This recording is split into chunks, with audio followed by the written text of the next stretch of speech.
Good morning students, myself Sandeep Girdhar. Today I will teach you mathematics of class 8th. आज हम हमारा एक new chapter 5th start करने जा रहे हैं। उस चैप्टर का नेम है algebraic expressions and special products.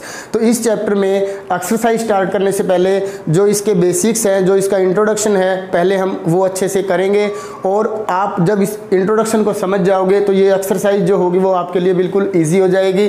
तो चलिए हम स्टार्ट करते हैं। First point, constant. What is constant? Constant क्या होता है? A symbol in algebra having a fixed value is called constant. ऐसा कोई सिंबल जिसकी वैल्यू ऑलवेज फिक्स हो, जिसे हम चेंज ना कर पाए, वो क्या होता है? कांस्टेंट होता है। जैसा कि एग्जांपल में हमने लिखा हुआ है 4 को हम चेंज नहीं कर सकते। 4 आज भी 4 है, 2 इयर्स के बाद भी ये 4 ही रहेगा। जब भी आप इसको देखोगे तो कोई भी होगा उसको ये 4 ही बोलेगा। तो इसलिए ये जितनी भी वैल्यूज़ मैंने लिखी है 0.35, 5/7, -6/9, ये सभी की सभी वैल्यूज़ जो है ये क्या है? फिक्स्ड है। तो इसलिए ये हमारे क्या होंगे? कांस्टेंट होंगे। इसके बाद देखिए second part, variable.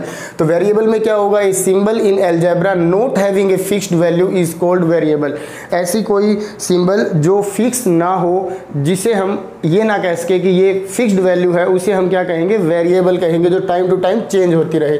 For example x, y, z, a, b, c, यहाँ पे या इनकी वैल्यूज जो है वो चेंज भी हो सकती है। x की वैल्यू 1 भी हो सकती है, x की वैल्यू 2 भी हो सकती है। इसी तरह से जो वैल्यू फिक्स नहीं होती उसे हम क्या कहते हैं? वेरिएबल्स कहते हैं। जितने भी इंग्लिश अल्फ़ाबेट है उन सबको हम रिप्रेजेंट करेंगे वेरिएबल से।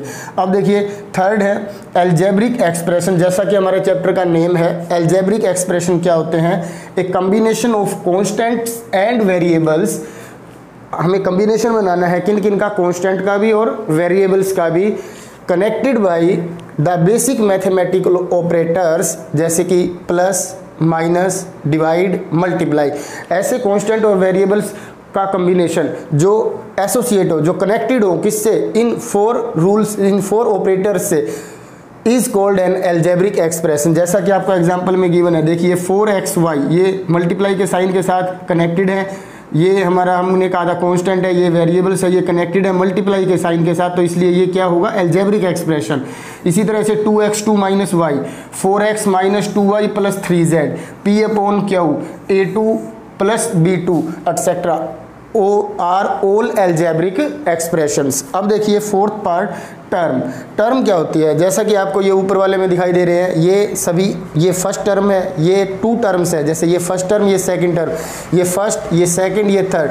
होता क्या है? The various parts of an algebraic expression connected by plus और माइनस। आपको बस इस बात का ध्यान रखना है, प्लस और माइनस के साइन के साथ जो टर्म्स एसोसिएट होती है, कनेक्टेड होती है, उसे हम टर्म बोलेंगे।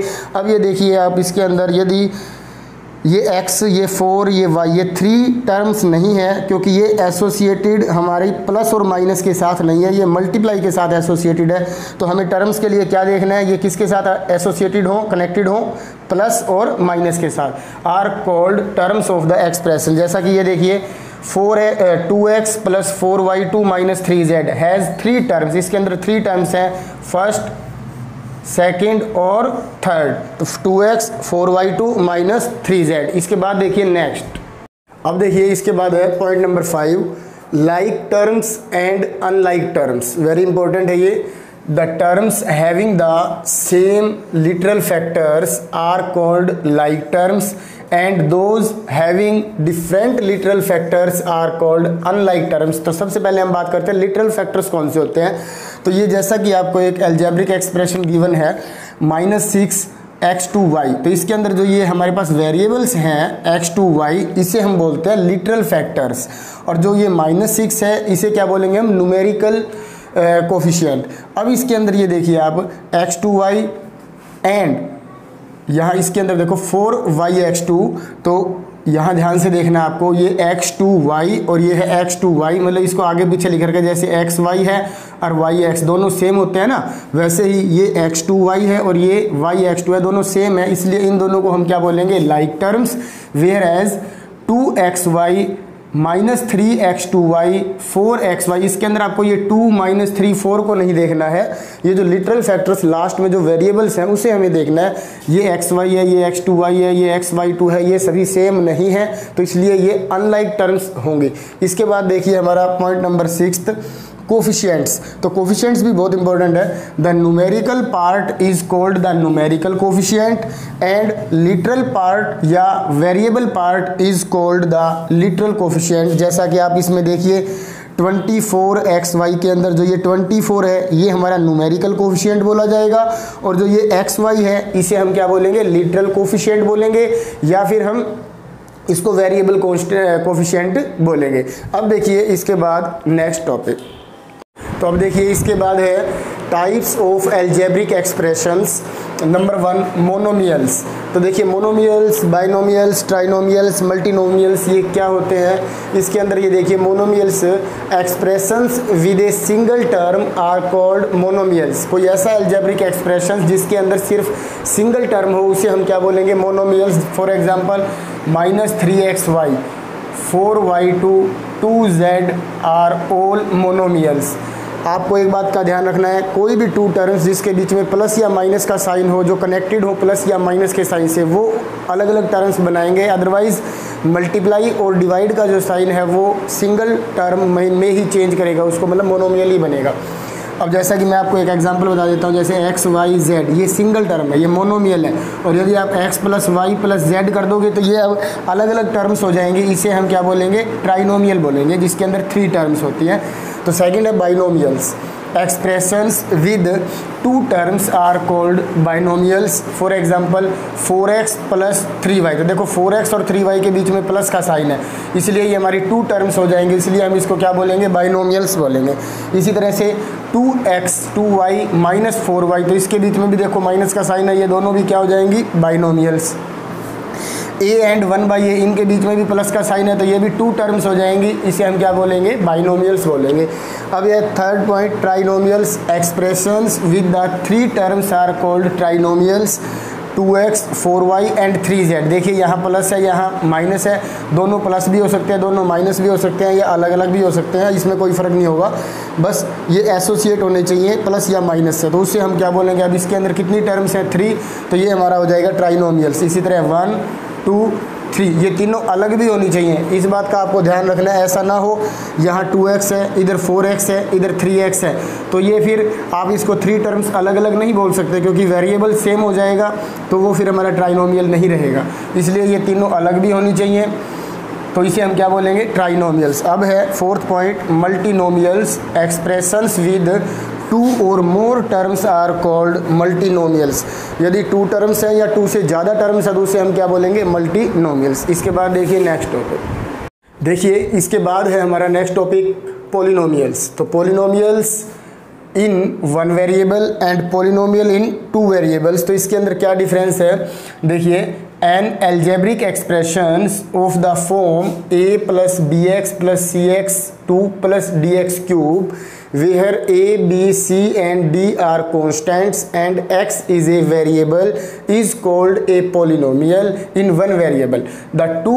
The powers of the variable involved are non-negative integers। तो इसका क्या मतलब हुआ कि कोई भी एक्सप्रेशन यदि इस फॉर्म में है a + bx + cx 2 +, मतलब ऐसा नहीं है कि एज इट इज़ यही आए, कहने का मतलब जैसे 5 + में 2x है, या फिर 2x + में 3x² है, या फिर 3 + में 3x क्यूब है, मतलब इस टाइप का कोई भी एक्सप्रेशन यदि आता है तो उसे हम क्या बोलेंगे, पॉलिनोमियल। और यदि सिर्फ एक ही वेरिएबल है, x है या y है या z है या a है, तो उसे हम बोलेंगे पॉलिनोमियल इन 1 वेरिएबल।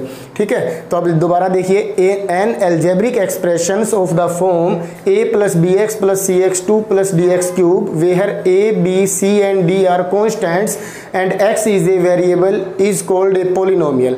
हाँ, अब जो मेन बात है, यहाँ जो भी वेरिएबल आपको दिखाई दे रहा है x या x2 या x क्यूब, ये सभी जो है ये क्या होने चाहिए, वेरिएबल नॉन नेगेटिव इंटीजर्स होने चाहिए। ऐसा है कि x की पावर -1 x की पावर -2 इस तरह से नहीं होना चाहिए। यदि इस टाइप का कोई आ जाता है इसके अंदर तो वो पॉलिनोमियल नहीं होगा, हम लास्ट में भी बताएंगे इसके बारे में। तो फर्स्ट पॉइंट हमारा हो चुका है। अब इसके बाद इसके कुछ एग्जांपल देखिए, जैसे 10 + 3x + 2x square minus 1/5x cube plus square root of 2x की power 4 is a polynomial in one variable x। इसके अंदर x के अलावा और कोई वेरिएबल नहीं है। इसी तरह 7 + 3x की पावर -2 + x की power 3 is not a polynomial. आपको पता है ये पॉलिनोमियल क्यों नहीं है? क्योंकि यहाँ पे जो हमारा वेरिएबल है x, उसकी पावर नॉन नेगेटिव है, मतलब नेगेटिव वैल्यू है, तो -2 है, तो इसकी वजह से ये हमारा पॉलिनोमियल नहीं होगा। इसके बाद देखिए second, polynomial in 2 variables, it is an algebraic expression involving 2 और मोर variables with non negative integral power. जैसे 4x + 4y2 + 4xy, इसके अंदर भी आप देख सकते हो x है, y का भी यूज़ है, तो इसलिए ये वेरिएबल कितने होंगे, इसके अंदर 2 वेरिएबल्स होंगे। और इसके अंदर ये देखिए x की पावर पॉजिटिव है, y की पावर भी पॉजिटिव है, इधर से x और y दोनों की पावर पॉजिटिव है, तो इसलिए ये हमारा नॉन नेगेटिव है, पॉलिनोमियल इन 2 वेरिएबल्स ये बोला जाएगा। अब आपको एक बात और ध्यान देनी है, जब हम डिग्री निकालेंगे, अभी डिग्री का टॉपिक हम कर रहे हैं, लो थर्ड पार्ट ये रहा, डिग्री ऑफ द पॉलिनोमियल। तो इस पॉलिनोमियल की डिग्री कैसे पता लगाते हैं हम? The degree of the polynomial is the greatest power of the variable present in the polynomial. जो भी पॉलिनोमियल आपको गिवन होगा उसके अंदर जो वेरिएबल है उसकी जो ग्रेटेस्ट पावर होगी वही हम डिग्री मान करके चलेंगे। जैसा कि यहाँ ऊपर देखिए, इसके अंदर वेरिएबल x है, इसमें पावर 1 है, इसमें 2 है, इसमें 3 है, तो ग्रेटेस्ट क्या पावर है 3, तो इस पार्ट की जो डिग्री होगी वो 3 हो जाएगी। इसी तरह इसके अंदर देखिए हाईएस्ट पावर क्या है 4, x की पावर 4, तो इसमें जो डिग्री होगी वो 4 हो जाएगी, इसमें ये पॉलिनोमियल ही नहीं है। इसके अंदर देखिए जो, हाँ अब यहाँ पावर 1 है, इधर पावर 2 है, और इधर देखिए 1, और जब भी कोई भी 2 वेरिएबल की प्रोडक्ट होती है तो उन दोनों की हम जो पावर्स हैं ऐड करके ही काउंट करेंगे। जैसे यहाँ पावर 1 है, यहाँ पावर 1 है, तो 1 और 1 2, तो इसको 2 लेट कर लेंगे। जैसे यदि यहाँ पे ये होता है x की पावर 3 y की पावर 7, तो हम इसको कैसे लेट करते, 7 + 3 10 मान के चलते कि इसकी जो डिग्री है वो क्या है 10 है। ये किस केस में होगा? मल्टीप्लिकेशन वाले केस में। अब हम बात करते हैं इसमें, देखिए 6 + 8a, तो यहाँ a की पावर 1 है, तो इसलिए इसकी जो डिग्री हो जाएगी वो क्या हो जाएगी 1। इसी तरह से 4x की पावर 3 - 2x + 3, इसमें जो वेरिएबल है उसकी हाईएस्ट पावर क्या है 3, तो इसमें जो इसकी डिग्री हो जाएगी वो होगी 3। इसके बाद देखिए terms where the powers of the variable are negative, जैसा कि x की पावर -1 है, इसको हम 1/x लिख सकते हैं, या कोई ऐसा आ जाए, कोई ऐसी टर्म 1/y2 x/y, मतलब वेरिएबल अपोन में हो या जिसकी पावर नेगेटिव हो, वो जो होंगे कोई भी पॉलिनोमियल नहीं बनाएंगे, वो पॉलिनोमियल नहीं होंगे। तो इस तरह से हमारा ये टॉपिक भी कंप्लीट हो गया है। Thank you.